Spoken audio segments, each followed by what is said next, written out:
একটা কথা খুব ভালো করে লক্ষ্য করো তোমরা, যে একটা মেয়ে ততক্ষণ পর্যন্তই ভালো থাকে যতক্ষণ পর্যন্ত মেয়েটা বোবা থাকে। অর্থাৎ মেয়েটা কোনো অন্যায়ের প্রতিবাদ করে না।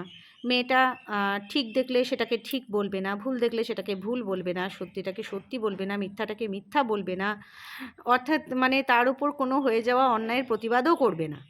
ততক্ষণ মেয়েটা কিন্তু ভীষণ ভালো মেয়ে, লক্ষ্মী মেয়ে, এরকম মেয়ে হয় না। আর যেই সেই মেয়েটা নিজের ওপর হয়ে যাওয়া অন্যায়ের একটা মাত্র উত্তর করবে, অর্থাৎ ঠিকটাকে ঠিক ভুলটাকে ভুল বলবে, তাই না, তখনই কিন্তু মেয়েটা হয়ে যাবে একেবারে বাজে মেয়ে, মানে সংসারে থাকার উপযুক্ত মেয়ে নয়। কিন্তু আমি একটা কথা ভেবে পাই না, যখন সেই মেয়েটাই আবার সংসারের সমস্ত কাজ করে তার শ্বশুরবাড়িতে, তখন কিন্তু শ্বশুরবাড়ির লোকেরা বলে যে এটা তোমার নিজের বাড়ি, এখানে তুমি নিজের মতো করে থাকো, তোমার নিজের মতো করে বাঁচো, তোমার ঘরটাকে তুমি নিজের মতন করে গুছিয়ে রাখো, যেমন বাবার বাড়িতে থাকতে সেইভাবেই থাকো, এটাকে নিজের বাড়ি ভেবে সেইভাবে গুছিয়ে সাজিয়ে রাখো, দু পয়সা বাঁচিয়ে রাখো।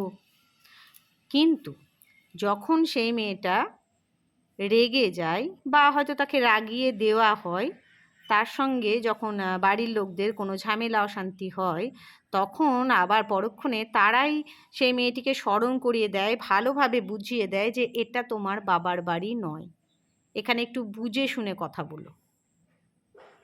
তাহলে মানে একটা বাড়িতে কিছু মানুষ প্রতিনিয়ত আলাদা আলাদা কথা বলছে, তখনই বলছে যে এটা তোমার নিজের বাড়ি, ভাবো নিজের মতো থাকো, আবার তখনই বলছে যে এখানে থাকতে গেলে একটু বুঝে শুনে কথা বলতে হবে, বুঝে শুনে, এটা তোমার বাবার বাড়ি নয়।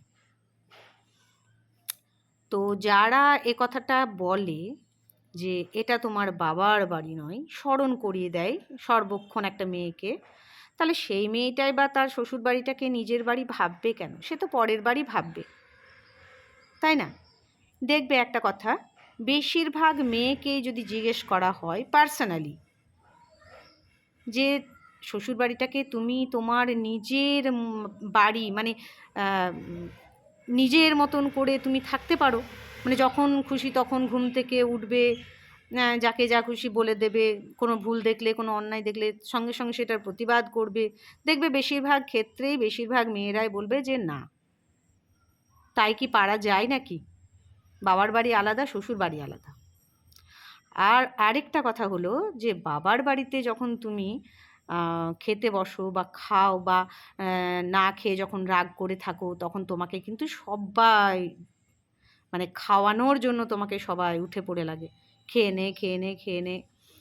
কিন্তু যখন তুমি শ্বশুর বাড়িতে যখন তুমি যাও, অর্থাৎ পরের বাড়িতে যখন তুমি যাও, সেখানে কিন্তু তোমাকে সবাইকে বলতে হয় খেয়ে নিন, আসুন খেয়ে নিন, বসুন খেয়ে নিন।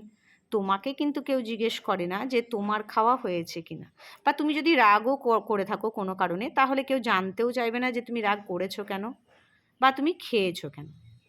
মানে এটাই বাস্তব।